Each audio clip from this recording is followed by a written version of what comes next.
Hello again, whiskey friends. Hey, thank you for joining me.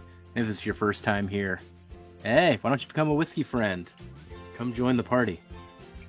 So today, gonna go a tasting of the Four Gate.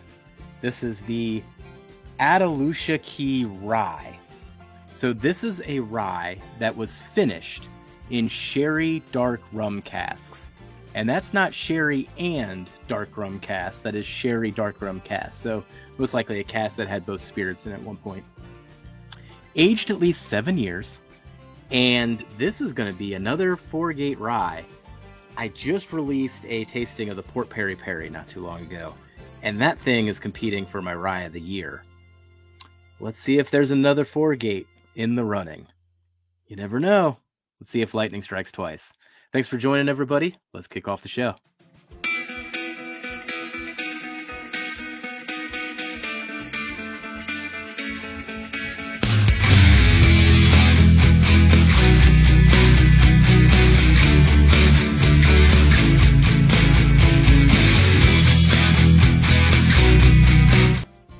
All right. Now for this one, not a fresh cork pop. I did crack this open and enjoyed it with some friends. So we just took a little nip off of it. Really not even that much to even get a first impression. So I'm going to leave everything out of my mind in regards to that tasting. Except for the fact I would say the Port Perry Perry. That hit a special spot. We'll see if this one can hit it tonight. We're going to use the fancy glass, of course, for a fancy pour. So let me pour this out. Yeah, there we go. Just a nice little tasting for tonight. Now, as I mentioned off the top here, we got a 7-year rye coming out of MGP, and then it was finished in sherry dark rum casks. And the proof on this one is 115.3. And specifically, this is batch 25 of the Four Gates, just in case they happen to do another run of this type of finishing. Sometimes they use the same names. So just throwing it out there. Batch 25 for those that care. Now, Four Gates in general are very expensive. So this was $200 retail.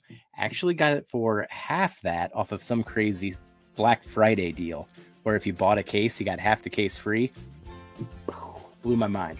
But so only $100 for me, but we'll grade it and go through it as if it's $200, because that was a fluke if there ever was one. And then going through this, Four Gates had some really good ryes. You know, I talked about the Port Perry Perry. That was amazing. Love the split stave rye. Love the toasted single barrel ryes. So been a big fan of what they've been doing with these Indiana ryes. Let's see. Maybe sherry and rum. Maybe that's a secret ticket here. We'll see. So we're going to go through the nose and then break down the palate. Thanks for joining, everybody. Appreciate it.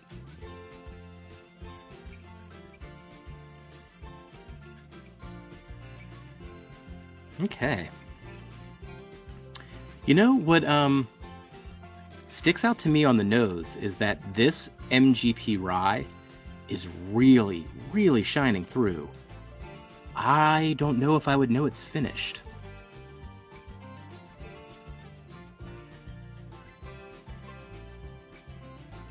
Yeah, I mean, the notes are just what I would expect off of an MGP rye. This eucalyptus, goes floral, doesn't quite go dill, but hints at it. Slight mint leaf, so like a fresh mint.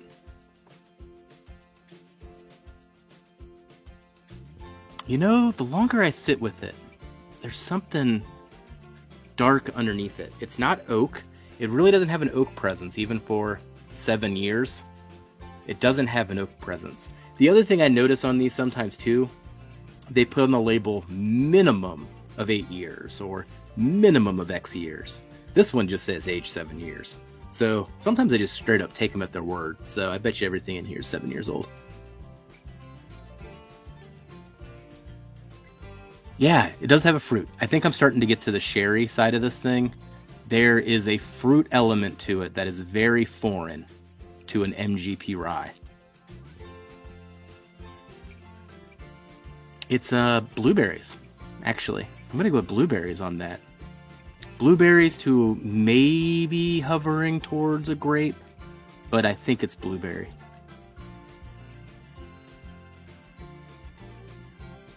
So blueberries, and man, it's floral forward. I'm trying to pinpoint if I can think of anything else this is reminding me of. It's not triggering any like complex food recipes that I sometimes go for, complex desserts when I can imagine the whole plate. I'm not getting that.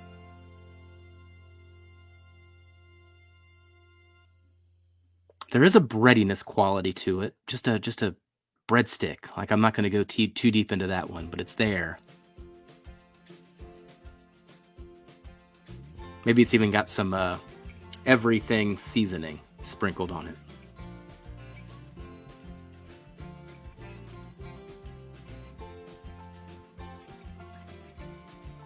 Yeah, I think there's even some of the rum coming through too.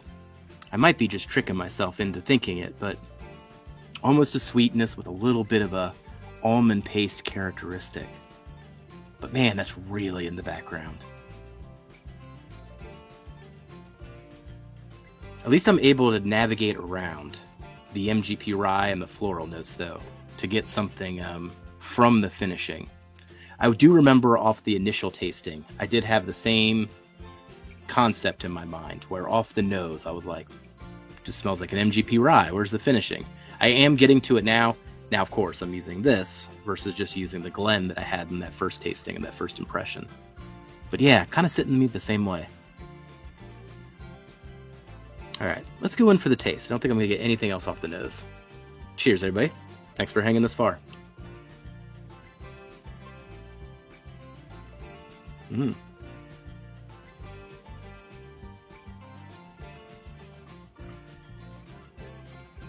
Oh, yeah.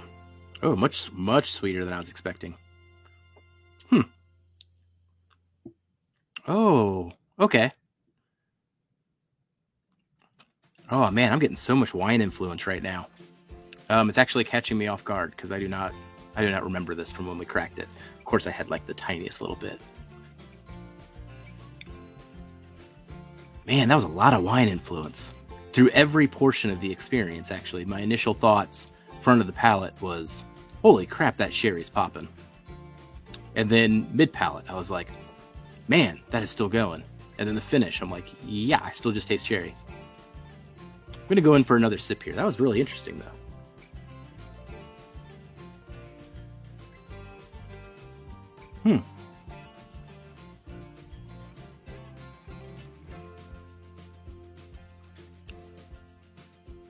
And then that sip, man, my mind's playing tricks on me. I just went through the same exact process again, but did it with rum. Tasted rum front of the palate, tasted rum mid-palate, tasted rum in the finish. Still getting sherry, though. Man, the fruits, the fruits on the back end. I still want to kind of go blueberry, but it's just sitting there in that finish. Ooh, this is interesting.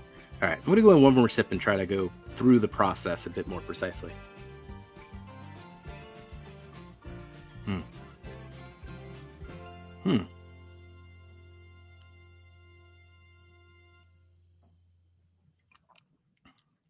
Man, the initial flavors are pretty fantastic. The mouthfeel really coats well, and there's even a buttery taste up front that captures all the other flavors and then, almost carries them through the rest of the experience. But yeah, up front, I do think it's pretty dominated by the finishing.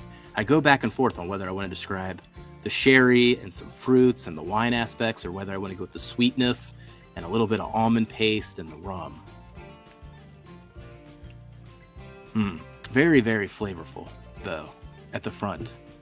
When I did get to mid, and I'm going to take another sip before I describe mid-palate, but it did go swinging really hard into being an MGP rye. Like, those rye notes started to kick, but man, then by the finish, the finishing took over again.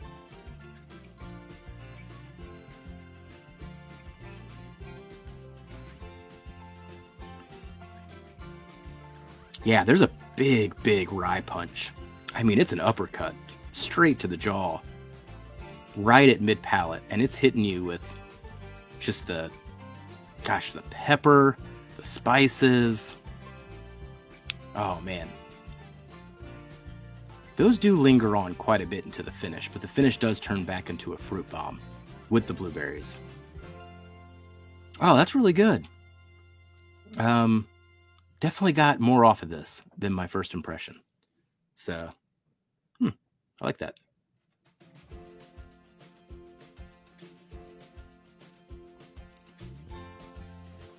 Yeah, very good. So as much as I am enjoying this, the Port Peri Peri, I think, was something special. So if you are debating between the two, I would lean the Port Peri Peri of the most recent rise. This is just a much sweeter, more straightforward rye. There's none of that oak aspect of it. It's a fruit bomb too, if you do like that, especially on the finish. Would I recommend this one? I think this is where the price probably comes into play. I mean, quite the deal for what I got that at 100. 200, it's just teetering there, I think, on the value for what it's providing. The MGP rye, if I compare it to anything else, though, I don't know if I have a good comparison of anyone else that's kind of doing this with the rye. So that's kind of unique when it comes to the MGP. But yeah, it teeters right there. Really enjoying it. If you're a Four Gate fan, man, you're really going to enjoy it too. It just very loosely gets a recommend from me. And this will probably be a one and done for me as well. I won't hunt down a backup of this particular one. I'll enjoy it. I'll share the crap out of it.